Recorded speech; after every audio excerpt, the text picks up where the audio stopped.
ഞാൻ അങ്ങോട്ട് ഒരു സ്വകാര്യം ചോദിക്കട്ടെ. ജയിൽ മേധാവിയായിരുന്ന ആളാണല്ലോ, പുറത്ത് പറയണ്ട, ഞാൻ ചോദിച്ചെന്ന്. അതായത് ഈ ചാലക്കുടിയിൽ ഷീല സണ്ണി അങ്ങേക്കറിയാലോ, ഒരു നിരപരാധി വിട്ടുപോയി 72 ദിവസം ജയിലിൽ കിടന്നു.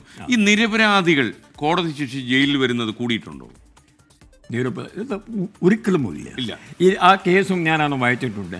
നമ്മൾ ഒരു കാര്യങ്ങൾ മനസ്സിലാക്കണം. നമ്മൾ കൂടുതൽ കേസ് എടുക്കുമ്പോൾ കൂടുതൽ നമ്മളെ എല്ലാ ലഹരി വസ്തുക്കളും നിങ്ങൾ കാണുകയാണെങ്കിൽ എല്ലാം വെള്ള കളറുള്ള ഒരു പൗഡർ പോലെയാണ് കാണുക. പട്ടണം ഒന്ന് എടുക്കുമ്പോൾ ഇത് ഒരു MDMA ആണോ, ഇത് ഒരു കഞ്ചാവാണോ, ഇത് ഒരു വേറെ ഒരു ഗുളിയുടെ ഒരു നമ്മുടെ ഒരു അംശങ്ങളാണോ, അതും നമ്മുടെ ഒരു നമ്മുടെ ഈ കെമിക്കൽ ലബോറട്ടറിയിൽ അയച്ച ശേഷമേ നമുക്ക് മനസ്സിലാക്കാൻ കഴിയും. എന്നോടൊരു ലഹരി വിൽപ്പനക്കാരൻ പറഞ്ഞു, സാറേ ഞാൻ ഈ പിള്ളേരുടെ ഭാവിയിൽ ഞാൻ ഉൾക്കണ്ടാകില്ല, അതുകൊണ്ട് ഞാൻ മിക്കവാറും ഈ പൊടിയകളൊക്കെ കൊടുക്കുന്നത് ഈ സാധനമൊന്നും അല്ല, വെളുത്ത പൊടിയും കൊടുക്കും, MDMA എന്നുമ്പോൾ ഞാൻ കഴിച്ചോളൂ. MDMA കാര്യം ഇപ്പോൾ അടുത്ത കാലത്തിൽ അത് നാട്ടുകാരെ അറിയേണ്ടതാണ്.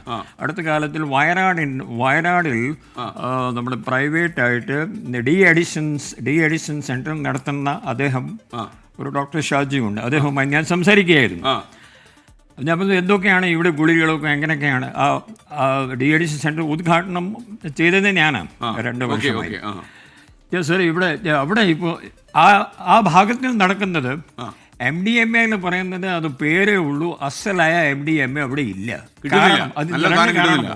ഇത് ഇവിടെ ഉണ്ടാക്കുന്ന ഗുളിയൊന്നുമില്ല. ഇംഗ്ലണ്ട് യൂറോപ്പിലോ ഒക്കെ അത് വളരെ 12,000 രൂപീസിൻ്റെ ഒരു ഗുളിയാണ്. ഒരു ഗുളിൻ്റെ വില 12,000. അദ്ദേഹം പറയുന്നത് 0.20 mg 3000 രൂപ ആണ്. 0.20 mg. അപ്പോൾ മൊത്തം ഗുളിയാണെങ്കിൽ 12,000 ആണ്. അതൊന്നുമില്ല സാർ. ഇവിടെ MDMA റെപ്പർ മാത്രമേ ഉള്ളൂ. റെപ്പറിൻ്റെ അകത്ത് അവർ എംഫെറ്റമൈനോ ഇല്ലെങ്കിൽ വേറെ ഗുളികളിൽ ഒരു പീസ് ആക്കിയിട്ട് അവർ കൊടുത്തുകൊണ്ടിരിക്കുകയാണ്.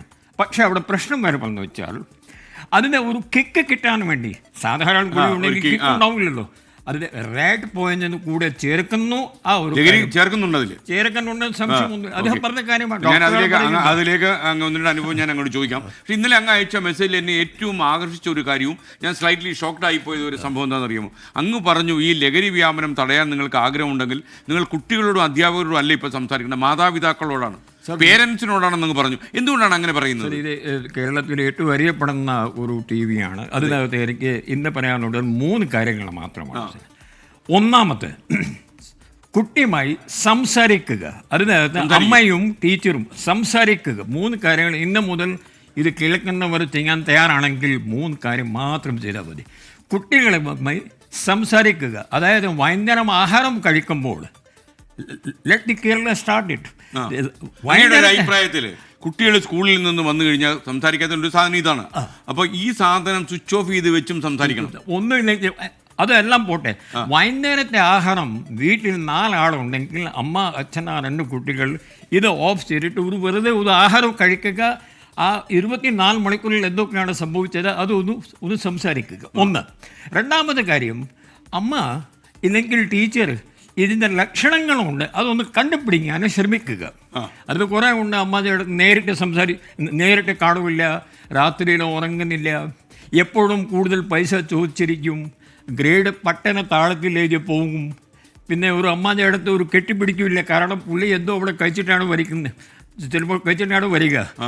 അമ്മാൻ്റെ അടുത്ത് പോയാൽ അമ്മ ചിലപ്പോൾ ഗന്ധം കണ്ടുപിടിച്ച് കഴിയുമ്പോൾ നമ്മൾ അമ്മാൻ്റെ അടുത്ത് പോകണ്ട. ഇത് ക്ലാസിക്കൽ സിംറ്റംസ് ആണ്. കയറി സംസാരിക്കുക, വയലൻ്റ് ആവുക, ഇതെല്ലാം ഇതിൻ്റെ നമ്മുടെ റിഫ്ലക്ഷനാണ്. അതൊന്ന് മനസ്സിലാക്കുക. മൂന്നാമത്തെ കാര്യം, ഡോക്ടറോ ഇല്ലെങ്കിൽ സൈക്കട്രിസ്റ്റോ ഇല്ലെങ്കിൽ ഡി അഡിഷൻ സെൻറ്ററിലേക്ക് കൊണ്ടുപോവുക. 3 കാര്യം മാത്രമേ ചെയ്യാനുള്ളൂ. സംസാരിക്കുക, അവരുടെ ലക്ഷണം കണ്ടുപിടിക്കുക, ഡോക്ടറോ ഇല്ലെങ്കിൽ ഡി അഡിഷൻ സെൻറ്ററിൽ കൊണ്ടുപോവുക.